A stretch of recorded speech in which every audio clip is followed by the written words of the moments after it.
Mr. Lovely Jain, Mr. Akshay Bam, who's on the program but who is absent, Lakshmi Shukla, Rahul Chopra.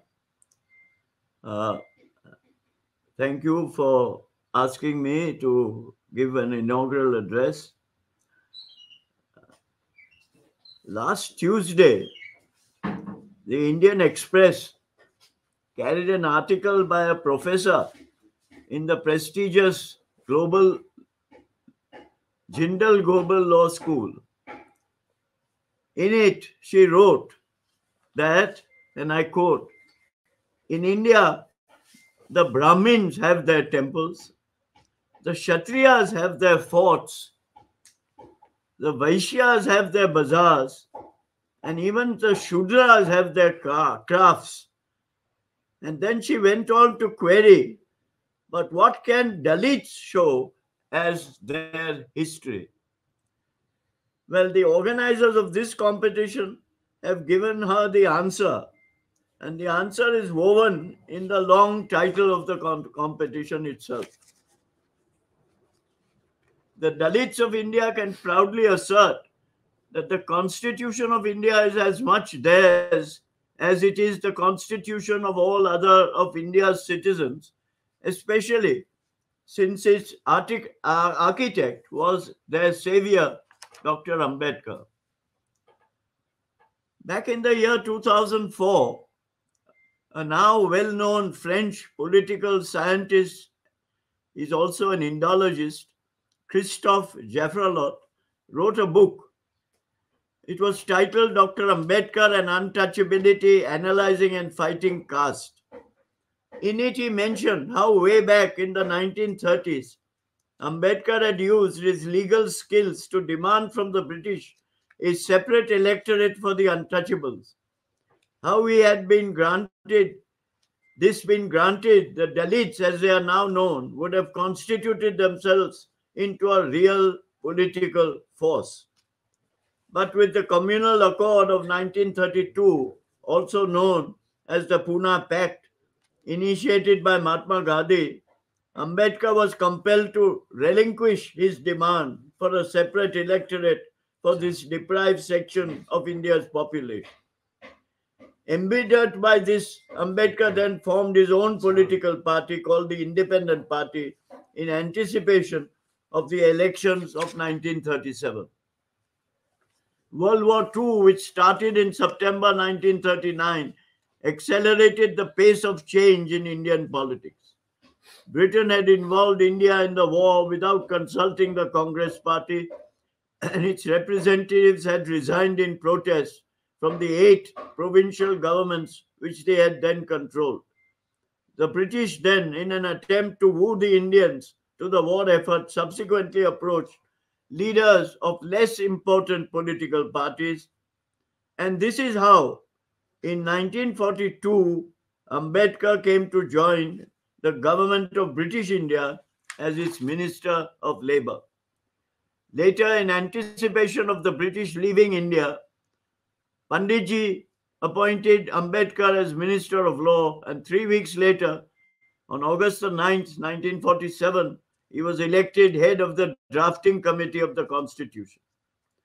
So in the years 47, 48, and 49, all of Ambedkar's energies were focused on finalizing India's constitution. This is evidenced in the 6,000 closely printed pages of the debates of the Constituent Assembly, which you all, I hope, have read. If you haven't, you must go back to them in order to acquaint yourselves with the provisions, better acquaint yourselves with the provisions of the Constitution.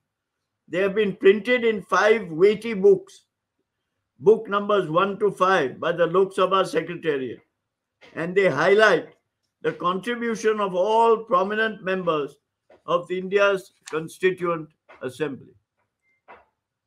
Ambedkar's statesman-like approach to the spirit of the Constitution, which is far more important than the letter of the Constitution, is apparent at the very start. It is reflected in book number 1.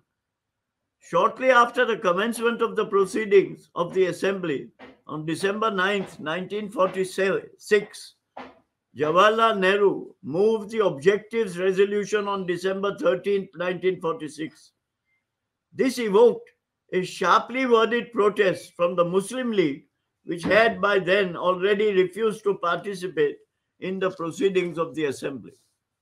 In the Constituent Assembly, when the chairman, Dr. Rajendra Prasad, called upon Ambedkar to respond to the Objectives Resolution, he did not prevaricate. He did not mince words. He did not say things to please Panditji. He freely and frankly expressed his views on the Objectives Resolution and was critical of its timing, since it finally closed the door to the possibility of the Muslim League, the only other party in the country, joining the deliberations in India's Constituent Assembly. This is what Ambedkar said, and I quote, "I know today we are divided politically, socially, and economically. We are a group of warring camps, and I may go even to say extent of confessing that I am probably one of the leaders of such a camp. But, sir, with all this, I am quite convinced that given time and circumstances, nothing in the world will prevent this country from becoming great. With all our castes and creeds, I have not the slightest hesitation. We shall in some form be a united people.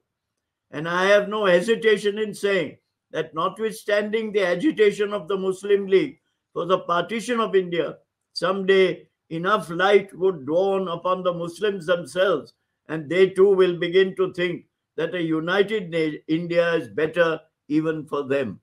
Loud cheers and applause, says the Constituent Assembly debates. And then he went on to say that my friend Dr. Jayakar yesterday, and as you know, Dr. Jayakar was the well-known jurist and of his time and a member of the Privy Council in England.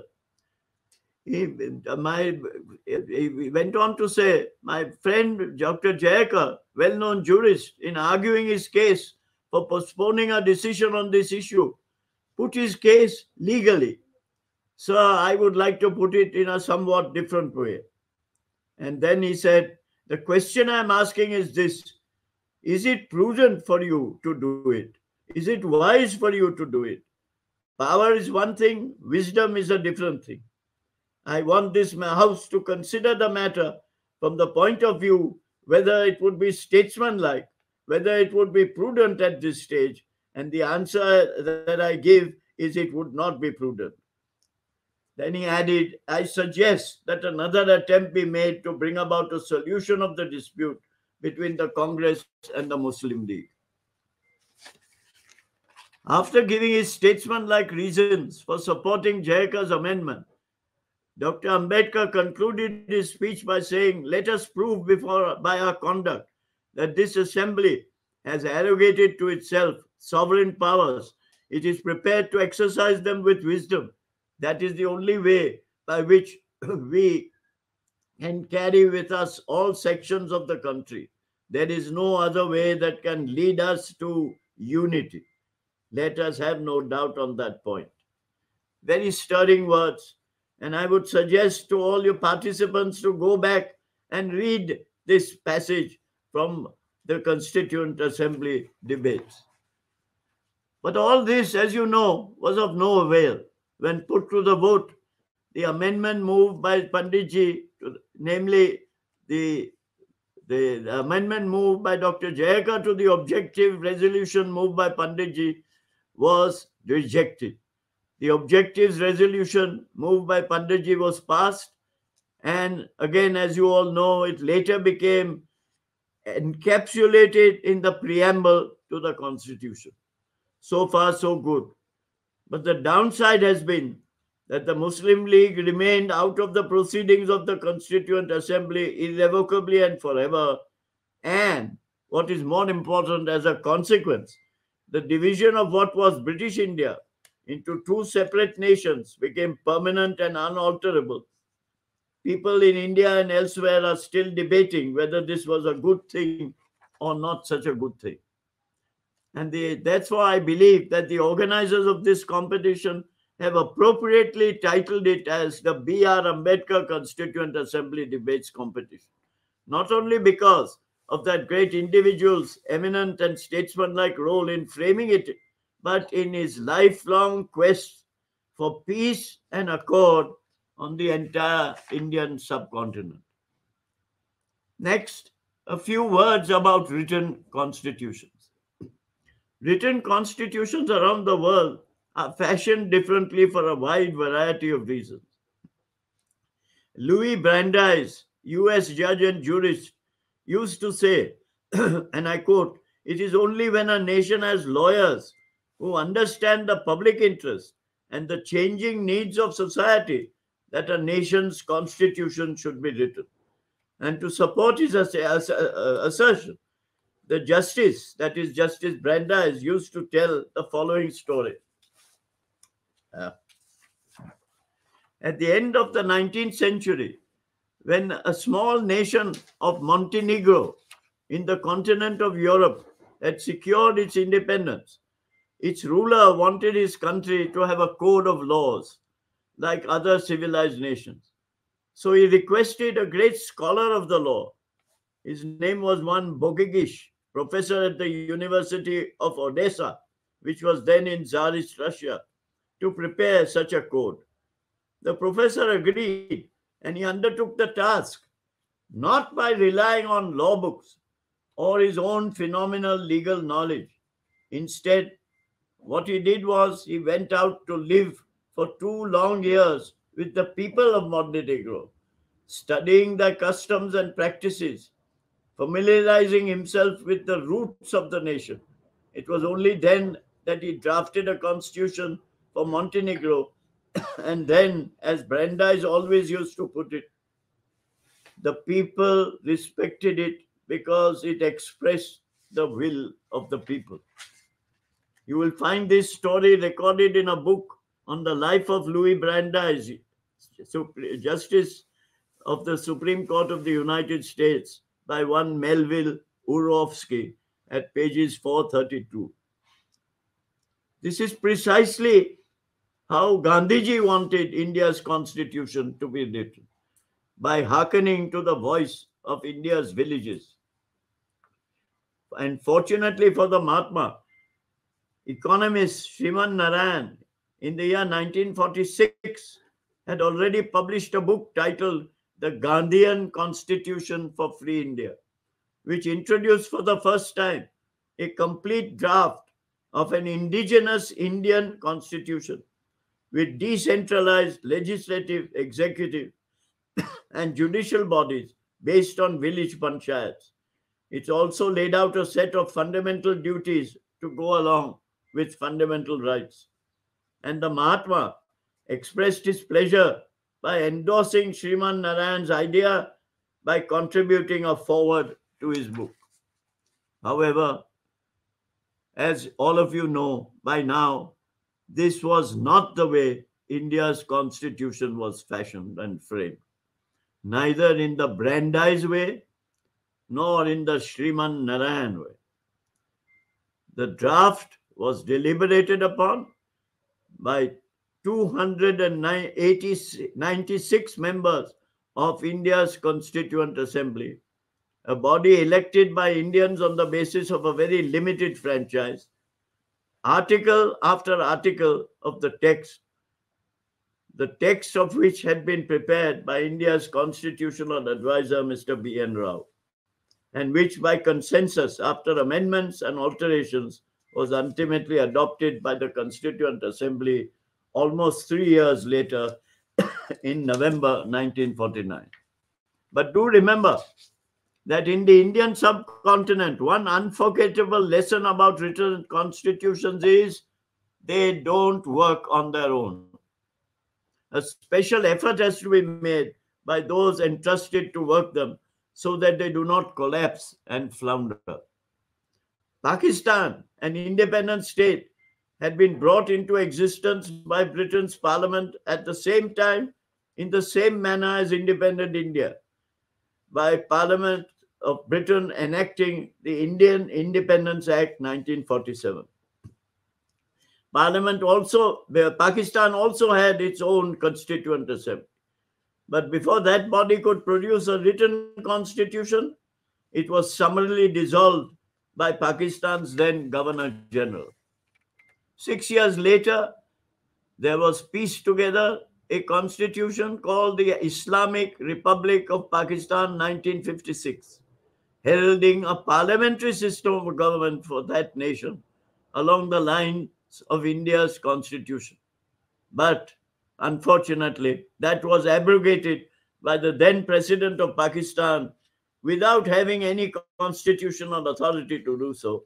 And as a consequence, Pakistan, unlike India, had to undergo prolonged periods of martial law.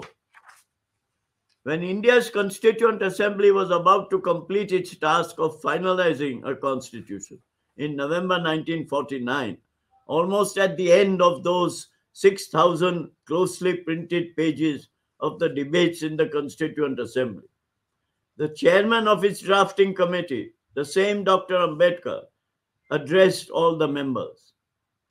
And he said that since the working of a written constitution did not depend only upon its text, he would refrain from discussing the merits, which had been already discussed and adopted. But the reason he gave for not discussing the merits is most important. And this is what he stated. And all of you, please listen to this carefully. Because I feel, however good a constitution may be, it may turn out to be bad because those who are called upon to work it happen to be a bad lot. And however bad a constitution may be, it may turn out to be good if those who are called upon to work it happen to be a good lot. Stirring words, words which we all must never forget.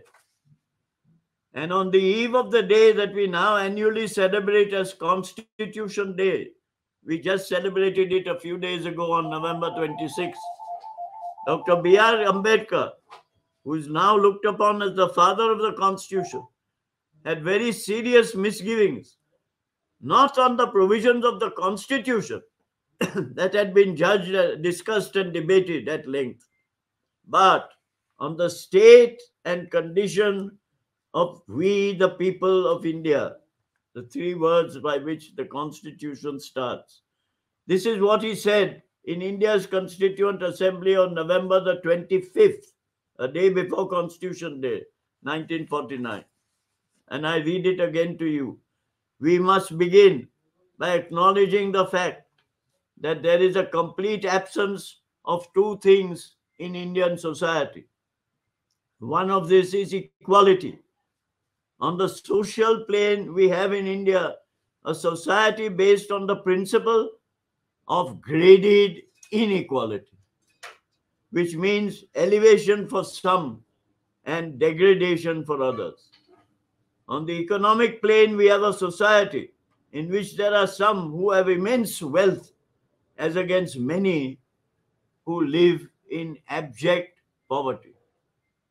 This remains even true today, 70 odd years after 1950. Ambedkar then went on to make a prediction. On the 26th of January, he said, we are going to enter into a life of contradictions. In politics, we will have equality.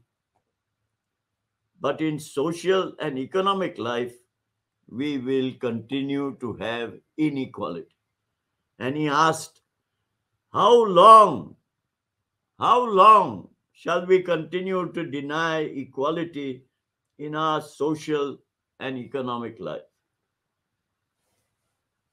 In the 75 years after this troubling question was posed, it remains unanswered even today. According to the latest World Inequality Report, that's what it's called, World Inequality Report 2022, that is of the year 2022, published in December 2021. This is what that report says. Just listen to this. A poor and very unequal country is India, with an affluent elite where the top 10% of the population holds 57% of the total national income, while the bottom 50% of the population's share is only 13%. 1-3.